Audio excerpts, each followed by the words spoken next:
Well, hello everyone. Welcome back. If it's your first time here, thanks for stopping by.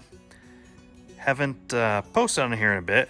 Been busy with some life, but got a couple new things to introduce to the channel. Hopefully we'll get to know them a little better and get them a little bit dirty.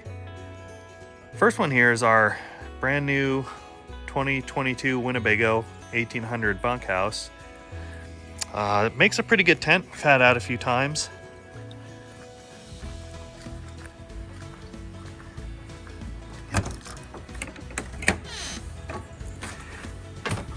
Inside has a pretty standard bunkhouse layout. Big bed up front, 2 bunks in the back. And when we purchased it, we went with the Dometic DC fridge. No fins, lots of space for food. This is the DMC 4101, and it runs solely on the battery.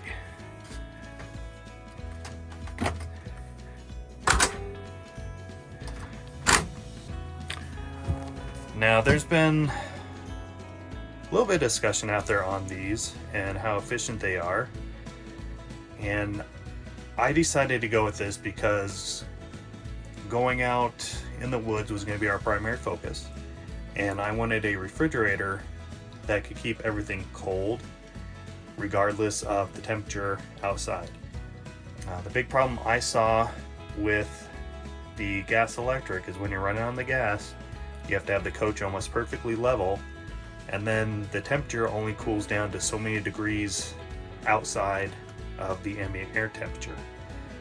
This one you can control and do whatever temperature you'd like. The 2 big obstacles for this are going to be storage of your power and how you gather that power. Now, one way to do that is a generator that you don't have to worry about anything, because that will just charge the battery and run the fridge. But if you want to go out without a generator, you have to think ahead. So the trailer originally came with this Continental Marine RV Deep Cycle. It's a Group 24 battery, and the best information I could find on it is this particular one is a dual purpose starting and deep cycle battery. So it's not a true deep cycle, and I believe it has right around 70 amp hours, which gives us about 35 to 40 usable amp hours before we start hurting the battery.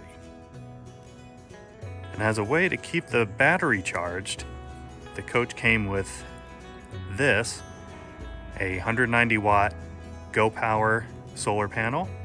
And the solar panel runs through a 30 amp PWM Go Power solar charge controller. So like I said, the whole reason we went with the 12 volt DC fridge was for the ease of operation. You can run it while you're driving, you can set the temperature.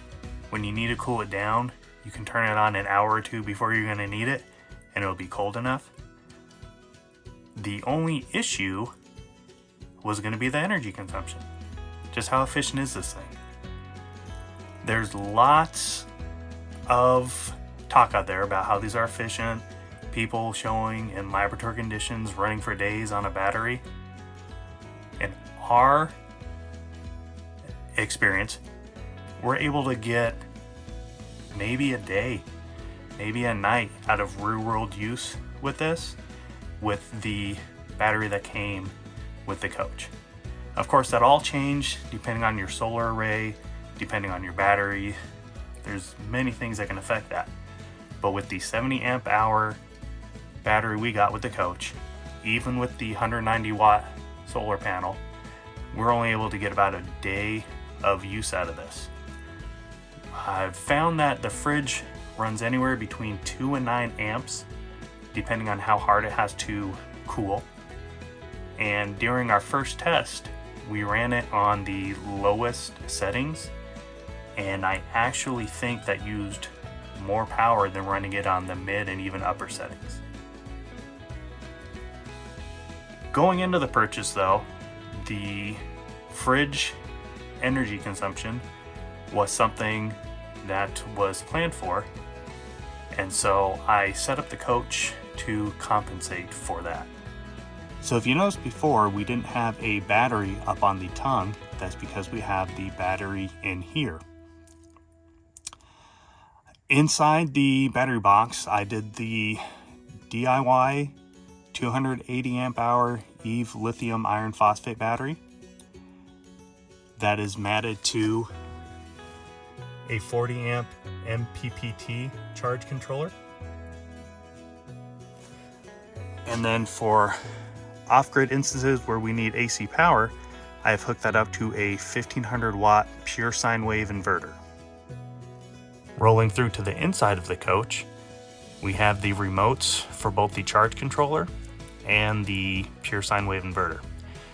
This charge controller will let you know your volt and amps that you're bringing in, how much power you're putting out, and then the pure sine wave inverter has the on-off switch in here with the battery meter, and it just makes it more convenient to monitor the battery and to have access to our AC power.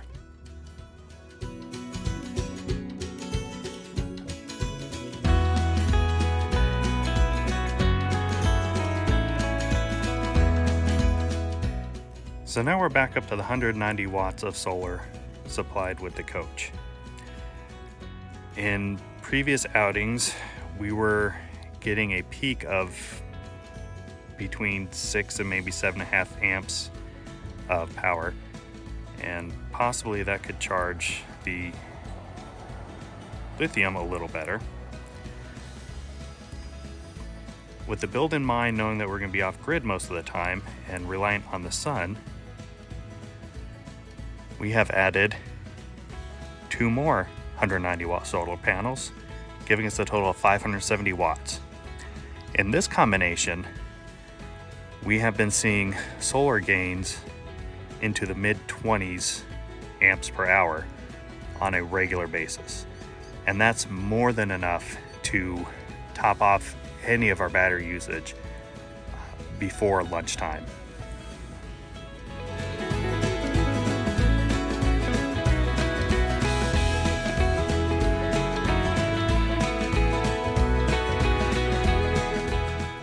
So as an experiment and to test the system, we've been running the fridge, the lights,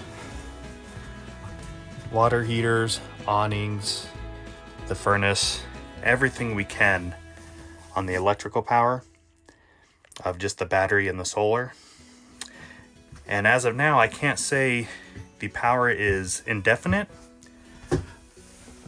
but the most we've taken out so far is probably 27% of the battery capacity. And as soon as morning came around, that was charged back up to 100% within a matter of hours. So this was not an in-depth review of the camper or anything that we've done with it. I just wanted to primarily focus on the fridge and say that the fridge alone with the standard equipment on the coach was not enough to keep us running. But with a little forethought, we've built a system between the lithium ion battery and the solar array that gives us almost unlimited power with this. I have no worries, no fears of taking this anywhere and running short on power.